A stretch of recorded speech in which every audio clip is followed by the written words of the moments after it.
Estamos ya en el último tramo de Entre Líneas. Daniel Rodríguez nos había prometido en el arranque hablar a propósito de las inquietudes de los vecinos del oeste de Montevideo a propósito de la instalación de la terminal regasificadora. Ustedes saben, desde que se hizo el anuncio, incluso hasta después que se hizo la confirmación por parte de la DINAMA, los vecinos, un grupo de vecinos importante, había anunciado una serie de recursos, de presentación de escritos para intentar rechazar este emprendimiento. ¿En qué términos se encuentran justamente estas acciones? Vamos a hacer esa puesta a punto con Daniel. A ver, Daniel, contanos. Muy bien, Alfredo. Básicamente la estrategia consiste en agotar todos los recursos administrativos en primera instancia. Primero entre la DINAMA, justamente, que otorgó la autorización ambiental al proyecto de gas Sayago. El abogado que asesora a esta coordinadora de vecinos del oeste, Mauricio Frioni, explicó entre líneas justamente que se siguen estos pasos, se agotan las instancias para justamente no perder ninguna posibilidad jurídica, que no haya por cuestiones formales imposibilidad después de seguir actuando en este tema. Así que lo primero es eso, agotar recursos, seguir formalmente todos los pasos que haya que dar ante las instituciones que tengan que ver con este proyecto. Eso implica justicia civil y eventualmente el Tribunal de lo Contencioso Administrativo, ¿no? Exactamente. Esto en la hipótesis que el proyecto siga adelante tal como está presentado. A nivel judicial ya, atención, se esperan novedades en breve. Recordemos que los vecinos habían presentado un pedido de información pública ante ANCAP para que diera a conocer el informe de la consultora Forest Wheeler. Sí. Este informe que tomó notoriedad a partir de una versión de que él mismo contenía la recomendación de que la planta regasificadora debía estar más lejos de lo previsto en el proyecto, que está a 2,5 kilómetros de la costa, que debía estar más lejos por motivos de seguridad. Bueno, esto fue denegado, la justicia avaló la decisión de ANCAP, pero hay una apelación en curso que puede ser contestada esta semana. Además, podrían darse hasta 4 o 5 nuevos pedidos de información pública sobre diferentes aspectos, lo cual hace prever que hay muchas cosas para preguntar y para conocer por parte de los vecinos. El hecho de que no se haya dado ese informe es lo que alimenta justamente las dudas de los vecinos, este grupo de vecinos, que básicamente ¿por dónde pasan, Daniel? Bueno, si hacemos un resumen, porque hay mucho para hablar de este proyecto, tiene que ver con falta de garantías para la población en materia de seguridad, de la planta obviamente, el contrato, la autorización ambiental y el impacto social. Bueno, se habla que la DINAMA no contestó las observaciones planteadas ya hace mucho tiempo por los vecinos, que inclusive pidieron la postergación de la audiencia pública que se hizo en el barrio, que estamos viendo en imágenes en su momento. Y bueno, además se está pidiendo un estudio de impacto ambiental acumulado, porque no es solamente la planta regasificadora, es también la construcción del puerto y del gasoducto que va a entroncar lo que es la planta con el gasoducto Cruz del Sur. Por eso también se demanda que el Poder Ejecutivo presente el conjunto de proyectos que están previstos para el oeste de Montevideo y que la Intendencia realice la planificación estratégica del territorio correspondiente. Acá hay otro punto que nos decía Fioroni que puede ser interesante para futuro, es que se va a estudiar lo que dice el plan de ordenamiento territorial, que es bastante exigente, y que eventualmente si los territorios que se van a usar no son los adecuados o no están calificados para ese uso, se puede llegar a impugnar también por ese lado lo que es esta construcción. Bueno, y hablando de gestiones, se llegó incluso hasta hablar, hasta conversar con el Banco Interamericano de Desarrollo, ¿no? Exactamente, con el representante en Uruguay del banco, con técnicos del organismo, para pedirle que no financien esta obra hasta tanto no se despejen estas zonas oscuras que entienden los vecinos que hay, y no se descarta elevar este planteo ante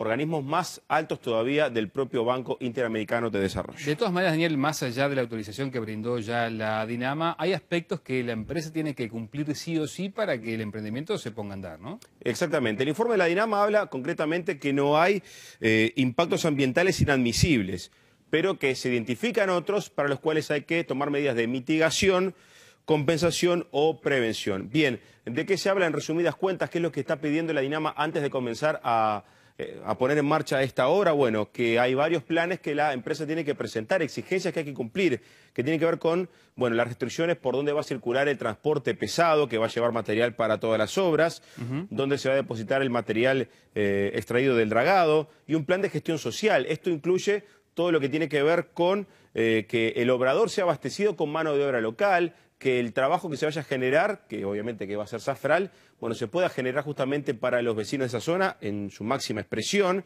negociar con los pescadores artesanales que también presentaron en su momento reclamos y dudas por cómo afectará su actividad la planta regasificadora, un código de conducta de los trabajadores. Recordemos que otro punto que se discutió mucho en la audiencia pública fue ¿qué puede pasar con eventuales casos de explotación sexual infantil? Porque se entiende que hay un factor de riesgo que tiene que ver con las obras y con determinados movimientos laborales zafrales que pueden generar eso en una zona de Montevideo que los propios vecinos dicen tiene, bueno, un contenido de pobreza y de problemas socioeconómicos importante. Y por ese lado se quiere evitar ese problema. Bueno, es una condición hacer una suerte de código de conducta de trabajadores y también una oficina de recepción de denuncias por parte de Gas Sayago en todo lo que tiene que ver con este plan de gestión social y de transporte para los obreros. Además, otra cosa, evitar que haya una sobredemanda del transporte público y que justamente la planta lleve a sus trabajadores para no saturar los servicios que hay en la zona oeste de Montevideo. En el final se puede decir, Daniel, que hay una negativa cerrada, digamos, por parte de los vecinos de instalar esa planta allí en ese lugar.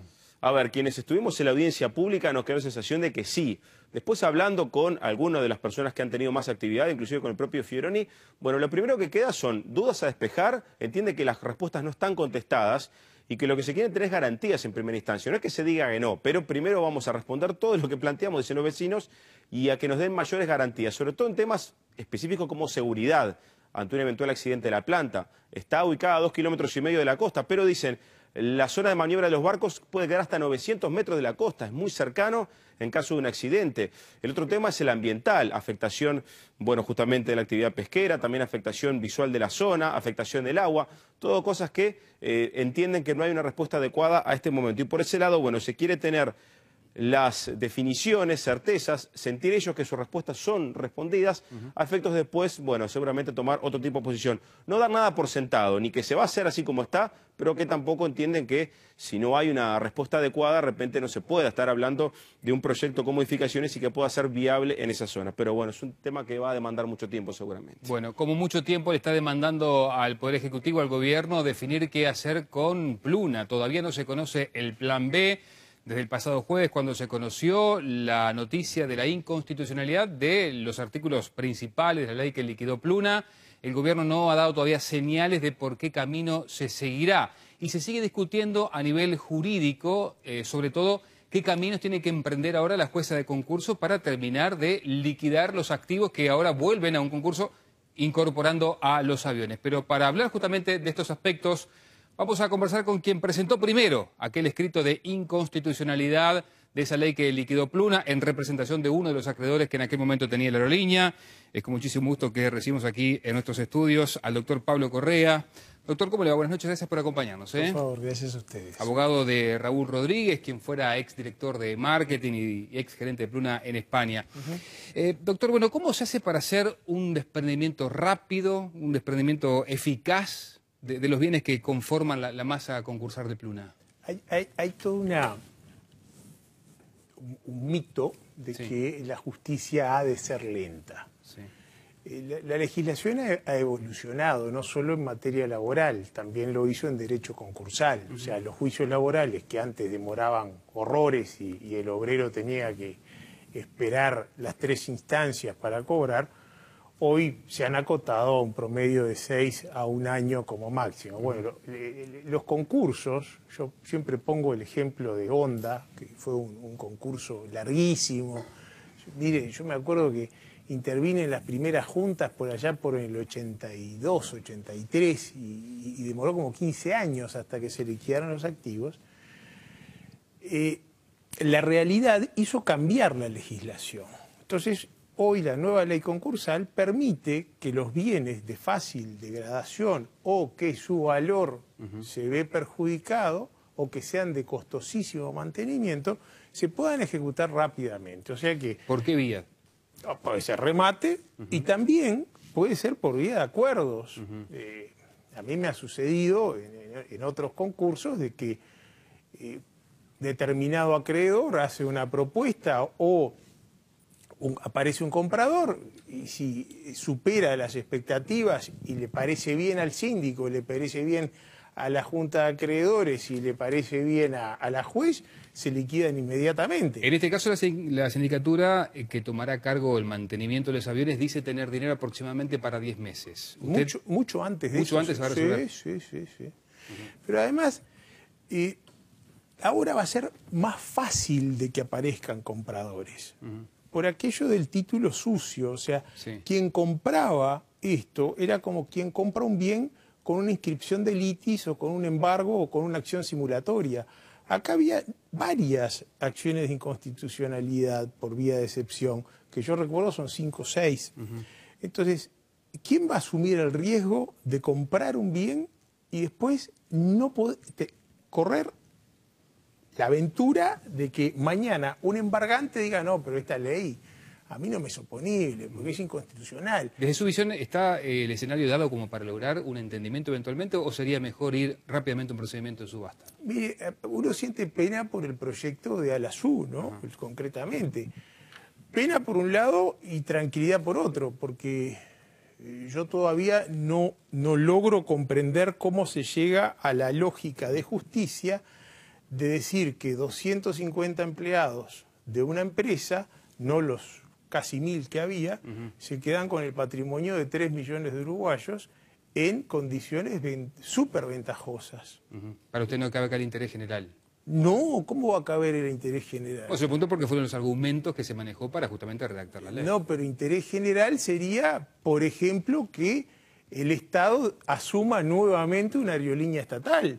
Pero ¿por qué 250 personas le damos 18 millones de dólares o 15? Se han manejado distintas cifras. Bueno, pero el interés general fue una combinación de varias cosas, ¿no? La conectividad y el mantenimiento, por ejemplo, de la fuerza. Bueno, pero la conectividad es maravilloso, porque cuando se habló de conectividad fue en julio del 2012, y todavía hoy los aviones no vuelan.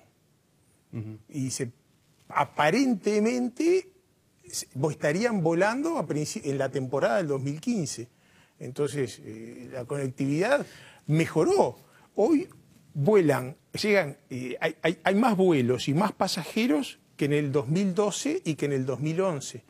Superamos en un 20%. Entonces, ese motivo no.